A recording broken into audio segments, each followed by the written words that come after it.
I'd like to introduce Doha Khan.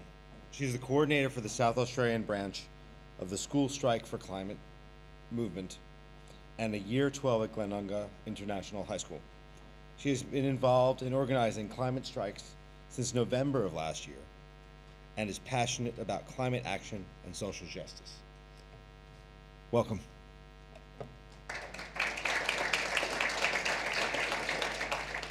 Hello, so my name's Doha. Thank you for introducing me. So I'm the co-founder of the School Strike for Climate movement here in Adelaide. And before I start, I would like to just acknowledge the First Nations people of Australia. They are affected first and worst by climate impacts, but they're also on the forefront of the fight for climate justice. So, uncertainty. That is the defining characteristic of the world that this generation of young people are emerging into. We've grown up watching news reports of record-breaking heat waves, warnings of ancient glaciers succumbing to the increase in temperature, and the extinction of flora and fauna that many of us will never get a chance to see in our lifetimes. Even today, a lot of my friends are not at school because of the fire warnings that have been released because of the extreme heat. We are astutely aware of the heartbreaking impacts that climate change will have and continue to have on vulnerable communities around the world and even at home, from the droughts to the bushfires to the floods that have enveloped towns across Australia. It's scary and it's expected to get a lot worse. But this is if and only if things don't change. But we have hope that they can. Almost an entire year ago today, on the 30th of November 2018, the global School Strike for Climate movement held their first climate strike and joined the fight to demand policy change that we need to see to avert the worst of this climate crisis. And 12 months later, we've managed to mobilize millions around the world. The passion of the students around this movement has been described as infectious. We have hope, we have spirit, and by engaging in entrepreneurial endeavor, we've injected new energy into the environmental movement to facilitate mobilization to a scale that has rarely been seen before. The Adelaide climate strikes were attended by 300 students in November last year, then 6,000 in March, and then an astonishing 20,000 just 2 months ago in September. It was just a small group of high schoolers aged 13 to 17 that single-handedly pulled this off. It was achieved through hours spent on outreach work. We worked with unions, developing the movement's demands so that they were fair, so that no person, no community that is employed or sustained by environmentally destructive industries is left behind. We contacted human rights organizations. The climate crisis has robbed many of their right to education and safety, and it's a major threat to the rights of children and the rights of Indigenous people around the world. We contacted health organizations, as the climate crisis has many health impacts that impact some of the most vulnerable in our community.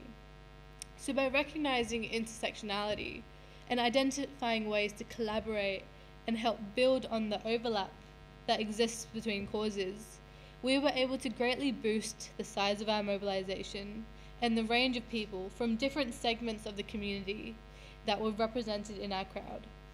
We used social media to connect with our younger base, setting up Instagram, Facebook, and Twitter accounts.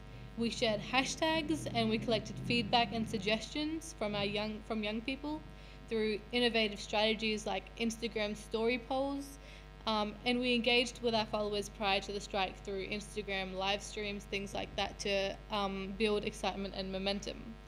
Through our efforts, we mobilized the youth of Australia to take a stand on the climate crisis. They already had opinions, they already had knowledge, and they already had the passion. So really, all it came down to was providing a platform for these to be expressed. And often, that's all there is to it. In my experience, some adults and institutions have this misguided perception of young people, one that doesn't really recognize their autonomy, their agency, their intelligence, or their critical thinking abilities. However, to effectively engage with young people, these perceptions need to be reflected upon and unlearned. Interactions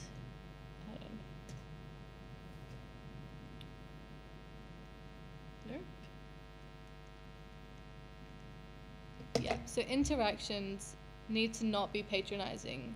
Youth are aware, knowledgeable, and deeply committed about the things that they care about. Assumptions that may be tempting to make should be reconsidered.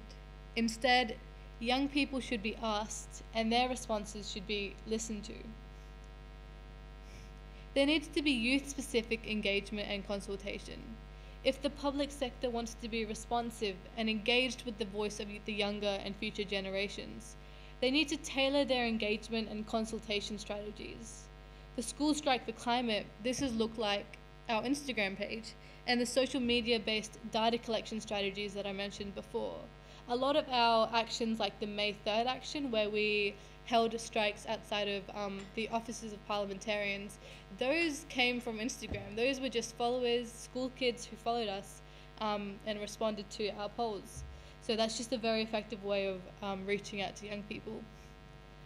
The public sector can also provide more opportunities for young people through things like internships and employment. Not only does this bring new energy to an organization, but giving young people a seat at the table allows them an ongoing opportunity to share their perspectives and give input into decisions and design. Employing young people to work with young people is a fantastic example of this in practice. I think a big reason why School Strike for Climate has been effective in connecting with and mobilizing such a huge number of young people is because the movement is student-led. They see themselves represented in the organizing team. They see that youth perspectives are what have informed the direction of the movement, and that it is then hence responsive to their concerns. The state of our environment, the lack of action on the climate crisis, are both partly a result of people in power not valuing the voices of the younger generation. Short-term benefits become a lot more acceptable when the other side of the coin, the confronting long-term impacts on a generation of kids that can't yet vote and can't yet make their objections heard, are out of sight and out of mind. However, these young people are the leaders of tomorrow, and it is the responsibility of all institutions and industries to recognize the importance of their perspectives and their voices. The public sector definitely shares this responsibility and certainly has a capacity to play a very proactive, responsive, and engaged role in connecting with the voices of the younger generation and students. Thank you.